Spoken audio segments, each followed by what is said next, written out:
taste of the real world. I got battered on the North Shore. It gave me comfort when I always knew that. You were there for me next door. I lived it hard on the long. Question number 11. The hypothesis of the statement, if a shape is a pentagon, then it has 5 sides. Is it A, if a shape is a pentagon, B, it has 5 sides, C, a shape is a pentagon, or D, then it has 5 sides? I'll give you 5 seconds to answer. Okay, math learners, another easy question ang given sa ating reviewer series. Bakit? Because if we are talking about the if and then statements, the if there followed by the hypothesis, then followed by the conclusion. So, of course, if we are talking about the hypothesis, hindi kasali ang if doon. Instead, yung next na statement. So, what is the word or the words after the if? It is a shape is a pentagon. So, therefore, the correct answer for this question is letter C. Alright. So, A, B, and D are the incorrect answers. Okay, my dear math learners. Let us go to question number 12. The conclusion of the statement, if a shape is a square, then it has right angles. Okay. Is it A, a shape is a square? B, it has right angles. C, if a shape is a square. Or D, it has no right angles. I'll give you 5 seconds to answer. Okay, math learners, kapag nakikinig kayo sa ating reviewer series, you already know the answer for this question. Bakit? Because the conclusion of the statement is a statement or the clause after the word then. So, ano bang after sa then dito? It has right angles. So, therefore, yun ang sagot. Ayan, letter B. Okay, napakadali. So, A, C, and D ay mali. Okay. Easy right? Lang talaga ang question na ito. Let's go to question number 13. The if-then form of the statement, enrollees in this school year needs to answer modules. Okay, is it A, if you enrolled this school year, then you need to answer modules. B, you enrolled this school year, you need to answer modules. C, if you are not an enrollee, then you don't need modules. Or D, if you are an enrollee, you need to answer modules. Okay, 5 seconds to answer this question. Okay, math learners, napakadali na naman ang binigay dito na question. Bakit? Because if-then statement ang tinatanong dito. So, therefore, kailangan yung sagot mo ay may if and then. Kasi if-then. Okay. So, saan dito ang may if-then? So, ito, walang if-then, mali. Ito may if, wala namang then, mali din. Ito, if, meron then. Ito, if, meron then. Okay, so question of this is saan sa dalawang ito ang correct answer. So here, sinabi, enrollees in this school year, needs to answer modules. So, of course, this is in a positive statement, right?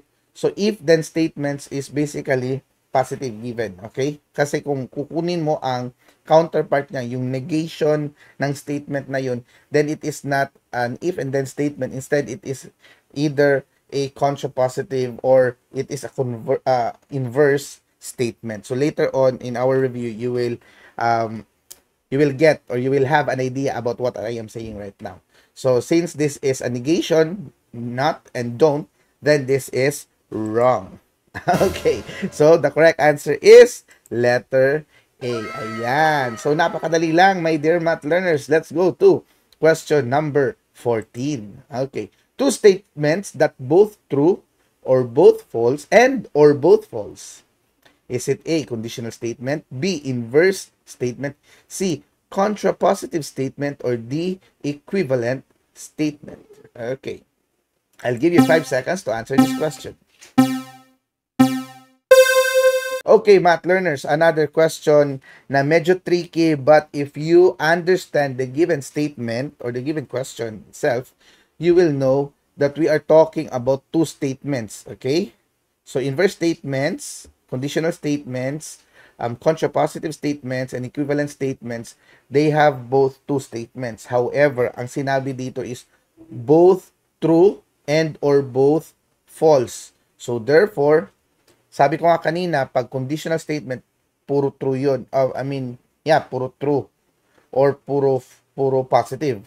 However, kapag ang kinuha mo ang counterpart niya, the idea itself is the same. Okay, that is a statement, two statements that is both true. So basically, my dear math learners, the correct answer for this question is letter D, equivalent statements. Okay, Easy, right? so napakadali lang, my dear math learners. Now, let us go to question number 15. I hope nakuha niyo yun. What is the equivalent statement? O, ito na nga. Of if two angles are complementary, then they are acute. Okay.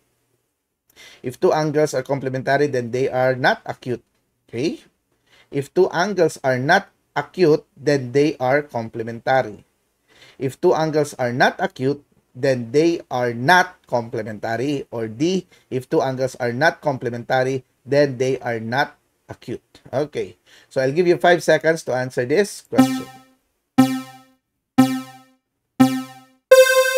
Okay, math learner, sabi ko nga kanina, na if you wanted to get the counterpart or the equivalent statement of a given statement, so this is the given statement, you need to get the negation of that one, but in an opposite manner. So, if two angles are complementary, the negation of this is if two angles are not complementary. And then they are acute, then they are not acute. So, ganun ang dalawang But, you also interchange. Okay, you also interchange the hypothesis and the conclusion. So that is how you get the equivalent statement of a given statement. So therefore, the correct answer or the first given choice is wrong because this is positive, then this is negative. Okay, ito naman negative, then positive. Wrong pa rin. Ito dalawa, ito naman pareho, not. Okay, so saan sa dalawa? So dito, if two angles are complementary, okay, if two angles are not acute, if two angles are not complementary. Okay, so this one, they have the same. Ang nagkaiba lang is yung not. But however, I had explained to you just now na para makuha mo yung equivalent statement niya, kailangan mo din i-interchange ang hypothesis and the conclusion. So therefore, this is letter C, our correct answer for this given statement. Ayan. I hope you got the correct answer, my dear math learners. Okay, easy, right? Easy lang talaga. So you get the contrapositive of it. Okay, so remember this, my dear math learners, that the equivalent statement of conditional statement is the contrapositive. However, the converse, its equivalent statement is the inverse. Okay, so later on you will get or you will have to know some examples of that one. Question number 16. Ayan nga, sabi ko. The converse of the statement, if two angles are congruent, then they have the same measure. Is it A? If two angles have the same measure, then they are congruent. If two angles have different measure, then they are congruent. If two angles are not congruent, then they have different measure. If two angles are congruent, then they have different measure. Okay, I'll give you 5 seconds to answer this one. Okay, math learners, ang question na ito ay napakadali lang or ang statement na ito ay napakadali lang. Bakit? If we are talking about converse, it is basically a conditional statement in which the P and Q, the hypothesis represented by P and Q represented by the conclusion, you just interchange them. You don't get the negation of it, okay? So you just interchange them. So therefore, kung ang first statement is two angles are congruent, ito siya magiging second statement na para sa ating converse. And ito namang second statement, magiging first statement na para sa ating converse. So let's check kung saan dyan ang first statement, ang second statement naging first. If two angles have the same measure, okay, check. If two angles have different measure, so negation na yon. Okay, mali na ang letter B.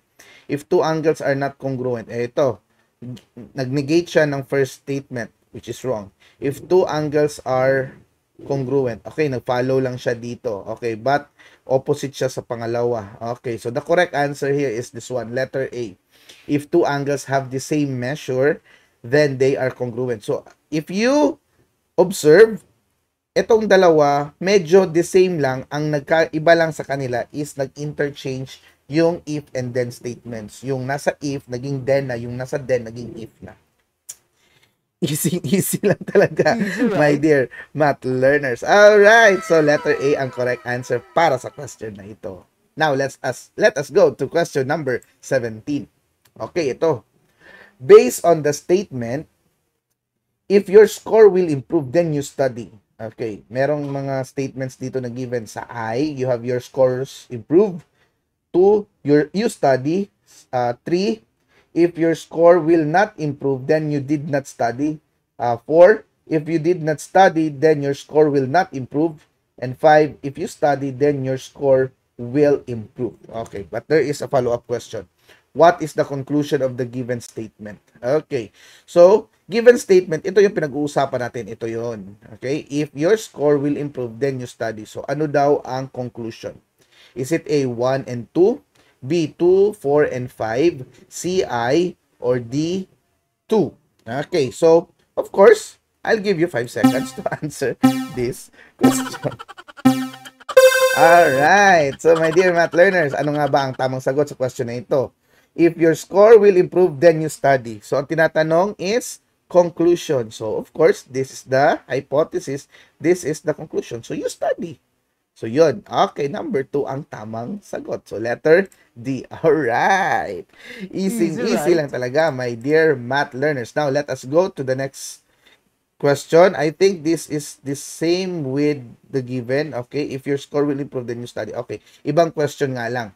What is the equivalent statement? Okay, so, magkakaroon na tayo ngayon ng equivalent statement. Of course, as I told you earlier, that the equivalent statement is the negation of the first statement, but it gets it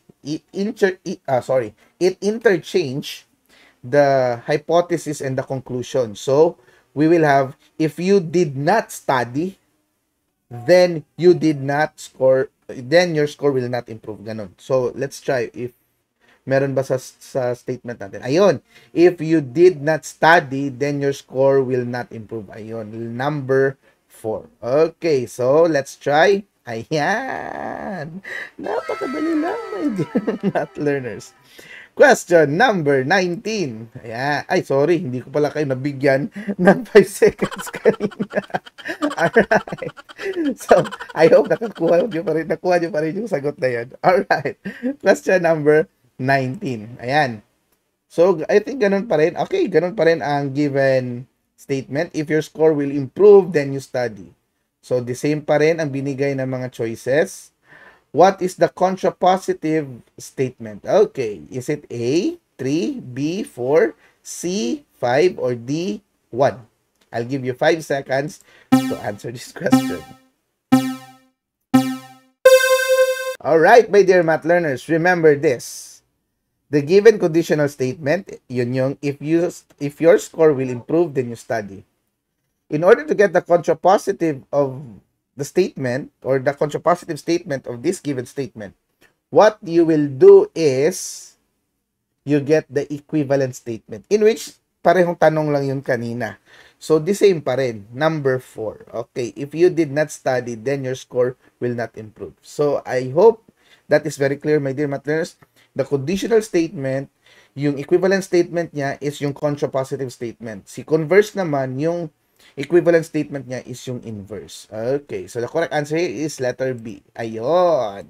Okay. Easy, right? Easy lang talaga, my dear math learners. Now, let us go to question number 20. We are already halfway of our discussion series. So, question number 20. What do you call the statement that starts with a general information or agreed assumption? Is it A, conjecture, B, deductive reasoning, C, inductive reasoning, or D, hypothesis? 5 seconds to answer this question. Okay, math learners, ano kaya ang tamang sagot sa given na ito? Okay, so when we are talking about general information, ibig sabihin, malaking information. Okay? So, we are talking about a bigger information. So, from big to small, and small to big. So, may mga ganon tayo sa mga news natin, di ba? Or sa mga naririnig natin ng mga balita. So, if it is a general information, meaning, consider siya na alam ng lahat. Okay? Kaya nga sinabing, General information. Alright. So, technically, the correct answer here is letter B, deductive reasoning. Ayan. Okay, from bigger information to smaller. Okay, so conjecture, inductive reasoning, and hypothesis are wrong. Okay, I hope you got that one, my dear math learners. Now, let's go. Ay, by the way, congratulations nga pala, my dear math learners, kasi nakaka-halfway ka na sa ating reviewer series. And I hope if you are enjoying this review series, you can share this and you can also subscribe to our channel para naman, matulungan natin ang ating channel. Okay, let us go to the next half of our review. I got a taste of the real world. I got battered on the North Shore. It gave me comfort when I always knew that. I always knew that you were there for me next door. I lived it hard on the long road. I ran through every single zip code. I get lonely, but I always